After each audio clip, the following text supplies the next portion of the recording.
Je commence en lisant la fin de son testament. La veille des obsèques, le cercueil sera sans doute dans la sacristie, le soir dans l'église de Jonquière. Beaucoup, croyants ou non, exprimeront des souvenirs personnels. Le jour messe vers 10 heures.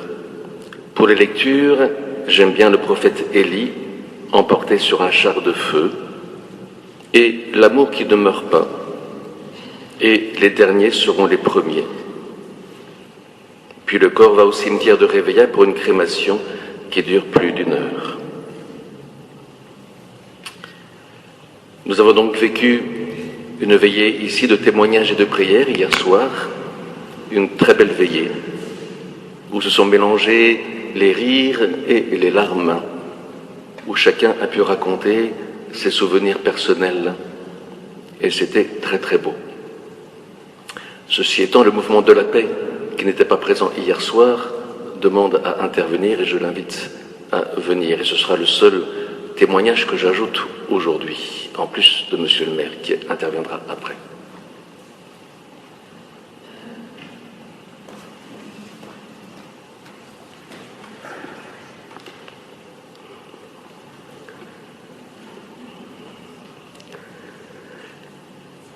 Louis Droz a toujours eu le pacifisme chevillé au corps.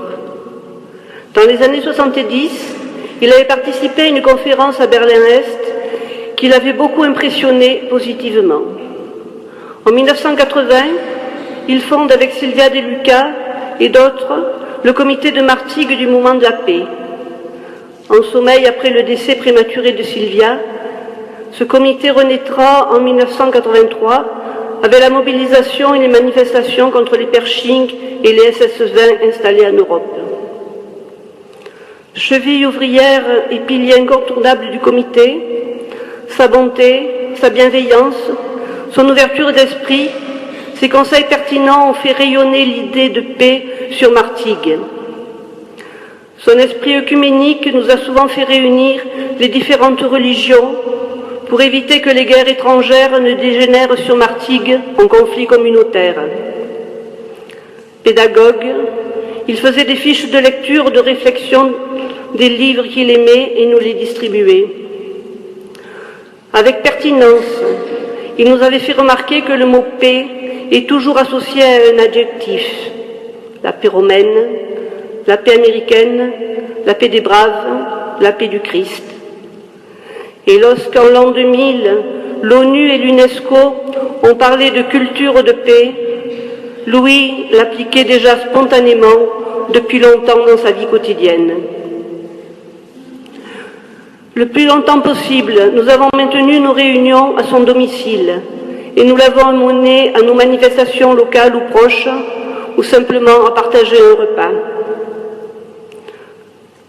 Louis Droz, après cette longue vie consacrée aux autres, à la paix, à la fraternité, à l'amitié, tu as droit au repos.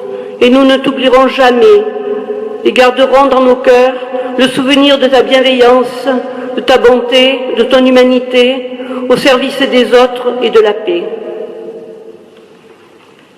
Adieu, Louis.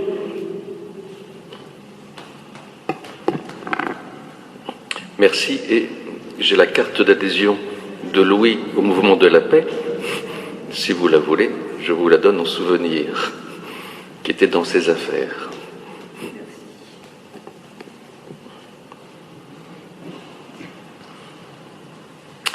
Je continue son testament.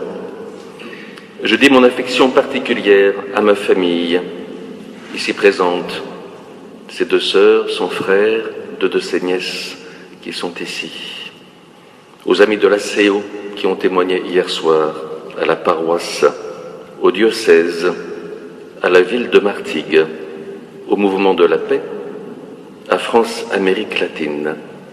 Et, Monsieur le maire, je vous invite à venir témoigner.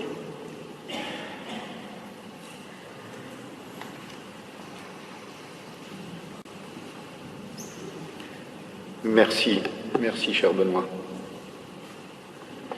Monseigneur, Mes chers amis,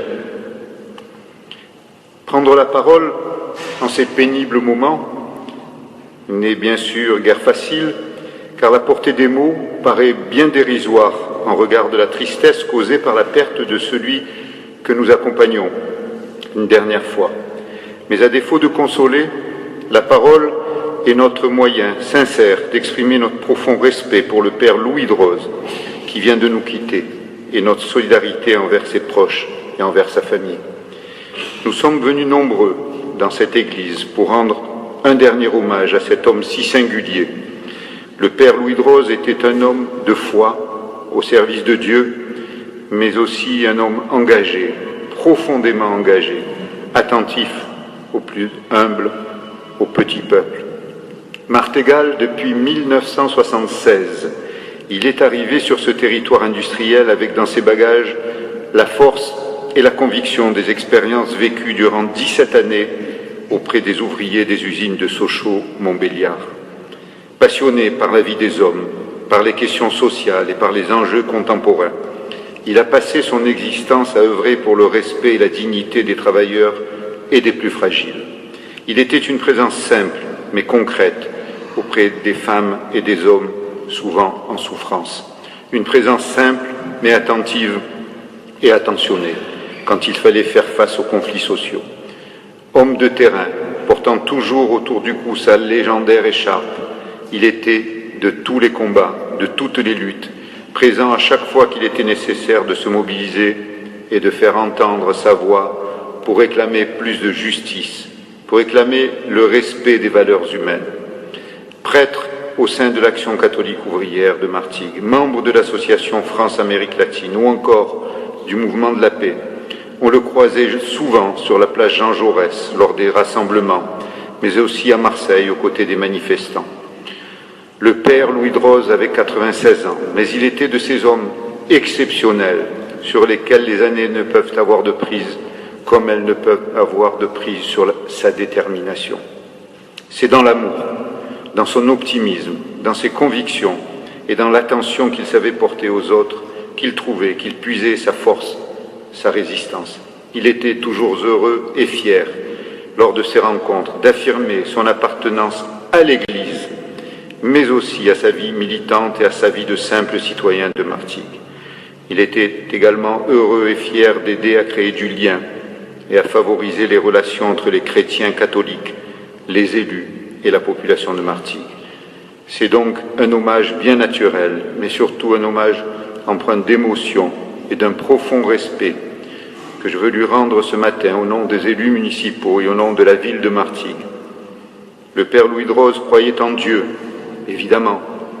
Il croyait aussi en l'homme, en la fraternité, en la solidarité, en la vie, en l'espérance.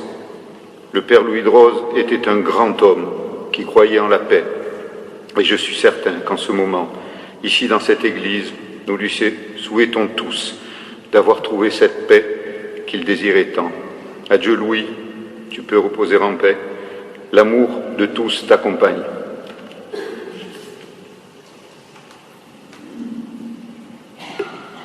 Merci.